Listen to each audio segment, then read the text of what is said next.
উপকাৰীক অযোগ্যৰে খায়, এই কথাই পুনৰবাৰ প্ৰমাণিত হ'ল এজন সহায়কাৰীৰ ক্ষেত্ৰত। ঘটনাটো এনেধৰণৰ।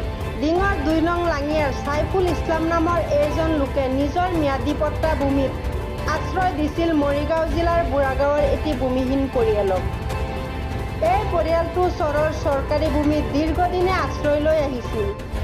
কিন্তু যোৱা বছৰত প্ৰশাসনে উচ্ছেদ চলোৱাৰ পিছতেই এই পৰিয়ালটো সম্পূৰ্ণভাৱে আশ্ৰয়হীন হৈ পৰিছিল। কিন্তু মানৱতাৰ খাতিৰত ডিঙৰ ২ নং লাঙিয়াৰ ছাইফুল ইছলামে ৰফিকুল ইছলাম নামৰ এজন দুষ্ট প্ৰকৃতিৰ লোকক আশ্ৰয় প্ৰদান কৰিছিল নিজৰ অস্থায়ী বাসগৃহত। আৰু সেয়াই যেন কাল হ'ল ছাইফুল ইছলামৰ বাবে। পৰিয়ালটোক আশ্ৰয় দিয়াৰ কিছুদিন পাছৰে পৰাই আশ্ৰয় লৈ থকা ভূমিখিনি বেদখলৰ চেষ্টা অব্যাহত ৰাখিছিল। লগতে ছাইফুল ইছলামৰ বিৰুদ্ধে এটাৰ পাছত আনটো মিছা অভিযোগ তুলি হাৰাশাস্তি কৰি আহিছে। আৰু যোৱাকালি ছাইফুল ইছলামে নিজেই নিৰ্মাণ কৰি ৰখা অস্থায়ী বাসগৃহটো যেতিয়া খালী কৰিবলৈ গৈছিল, তেতিয়াই ভূমাফিয়াৰূপী ৰফিকুল ইছলাম আৰু ৱাহেদ আলীয়ে ছাইফুল ইছলামৰ লগতে ছাইফুলৰ পৰিয়ালক বেয়াকৈ মাৰধৰ কৰে। এই ঘটনাত দুয়ো পক্ষৰ কেইবাজনো লোক আহত হয়। আৰু এই ঘটনাৰ পাছতে উভয় পক্ষই থানাত এজাহাৰ দাখিল কৰিছে।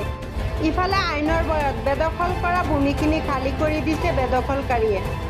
এই সন্দৰ্ভত চৰকাৰী গাঁও প্ৰধান আৰু স্থানীয় ৰাইজে কি ক'লে শুনকচোন। News desk report ND365। Saiful ইছলামে ইয়াত আশ্ৰয় দিছিল। হয়, আশ্ৰয় দিছিল। আশ্ৰয় দিয়াৰ পাছত বন্ধকো সিহঁতে অলপ মাটি লৈছিলে, 4,60,000 টকা। সেই টকাটো ছাইফুলে ৰিটাৰ্ণ কৰি দিছে। আকৌ ৰিটাৰ্ণ কৰি দিয়াৰ পাছত আমি এটা দৰবাৰ বহিছিলোঁ। সিহঁতো সোধ-পোছ কৰিছোঁ, তোমাৰ মাটি বেচা কিনা আছে না লেনদেন কিবা শেষ হৈছে? লেনদেন আমাৰ বন্ধকী আছিল, গোটেইখিনি আমি পাইছোঁ। আমাৰ ৰাইজৰ সন্মুখতে সিহঁতে কৈছে। হোৱাৰ পাছত 2 দিন পাছতে সিহঁতে কোৰ্টত গৈ বেদখল কৰিবলৈ ছাইফুলে বেদখল কৰি দিছে বুলি টকাটো মাৰি দিলে। সেইখিনি প্ৰচেছ লৈ পাছত গোচৰ এটা দিছে, মিছা গোচৰ। আচলতে ঘটনা হৈছিলে কিছুদিন আগতে যেতিয়া উচ্ছেদ হৈছিলে, চৰচাপৰি মানুহসকলে উচ্ছেদ কৰিছিলে। সিহঁতে ভূমিহীন হৈ ঘৰ বাৰী নোহোৱাকৈ আহি পেলাই তাতেই মানে ৰফিকুল ইছলাম শ্বশুৰবাৰী ইয়াতে আছে, তাত আহিছে। শ্বশুৰত জেগা দিয়া নাই। পিছত আমাৰ এই স্থানীয় ছাইফুল ইছলামে তেখেতৰ 2টা ঘৰ বাৰী পিছত কৈছে ঠিক আছে, ছাইফুলকে ৰিকুৱেষ্ট কৰিছে যে আমি এতিয়া ক'ত যাম, আপোনালোকে আমাক কিছু দিনৰ জেগা দিয়ক। ছাইফুলে নিজৰ ম্যাদী মাটি খেৰাজি ম্যাদী মাটিত সিহঁতক থাকিবলৈ কিছুদিন থাকিবলৈ জেগা দিছে। দিয়াৰ পিছত সিহঁতে এতিয়া কি কৈ আছে, মাটি বোলে কিনি লৈছে বুলি কৈ আছে। পিছত আমি ৰাইজে কিছুমান ৰাইজমেলো কৰিছিলোঁ, কৰি পেলাই চালোঁ না ছাইফুলে মাটি বিক্ৰী কৰা নাই।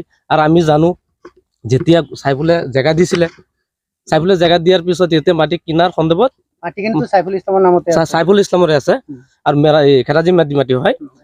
পিছত এতিয়া পৰহি দিনা ছাইফুলে নিজৰ খেতি মাটিত হাল মাৰিব গৈছিলে।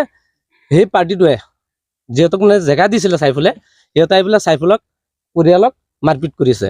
পিছত ছাইফুলেও মাৰপিট কৰিছে। পিছত ছাইফুলৰ নিজৰ ঘৰ নিজে ভাঙিছে। ছাইফুলে কাৰো ঘৰ ভাঙা নাই। তেখেতে ছাইফুলৰ মাটিত ছাইফুলৰে ঘৰ। সিহঁতে ভূমিহীন হৈ ঘৰ বাৰীহীন আহিছিলে, কোনো ঘৰ বাৰী লৈ অহা নাছিলে। আজি ছাইফুল আমাৰ স্থানীয় মানুহ, আমাৰ স্থানীয়ৰ ওপৰত আজি বুঢ়াগাঁৱৰ মানুহক ছাইফুলে জেগা দি পেলাই ছাইফুলে নিজে শাস্তিত ভুগিব লগা হৈছে। উপকাৰী উপকাৰ কৰিলে অপকাৰ গ'ল, মানে ইউনিভাৰ্চিটিত পৰি গ'ল। চিৰসত্য কথা, উপকাৰ হয়। মই গোটেই মানুহক মানে ৰাইজক, আমাৰ অসমবাহী ৰাইজক মই এটাই ৰিকুৱেষ্ট কৰোঁ, যাতে ভূমিহীন মানুহক কেতিয়াও নিজৰ মাটিত ঘৰত আশ্ৰয় নিদিয়ে। আমাৰ সাইফুল ইসলামৰ, তাৰ নামতে সব কিছু নামজাৰিও আছে, তাৰ নামত মেয়াদি পাট্টা মাটি।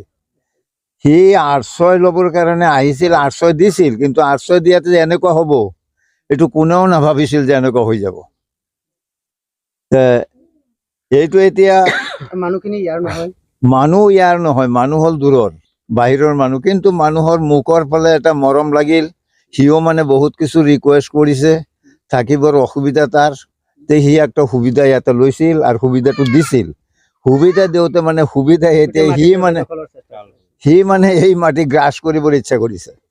মাটি কিন্তু একচুৱেলি হেৰি নাম ছাইফুলৰ ম্যাদী পাট্টা মাটি। এই মানুহজনের ঘর আছিল এই লঙ্কেশ্বরত। এভকশন করে দেওয়ার পিছত সি বুঢ়াগাঁও চলি গ'ল। চলি যোৱাৰ পিছত সেই তাতে কিবা এটা কেচকাল লগাৰ পিছত মোৰ ঘৰত আহিছে। অহাৰ পিছত সি কৈছে আমাৰ জাগা বাচা নাই, সিহঁতৰ শহুৰ আছে নহয়, তাৰ শহুৰকতো জাগা বাচা নিদিয়ে।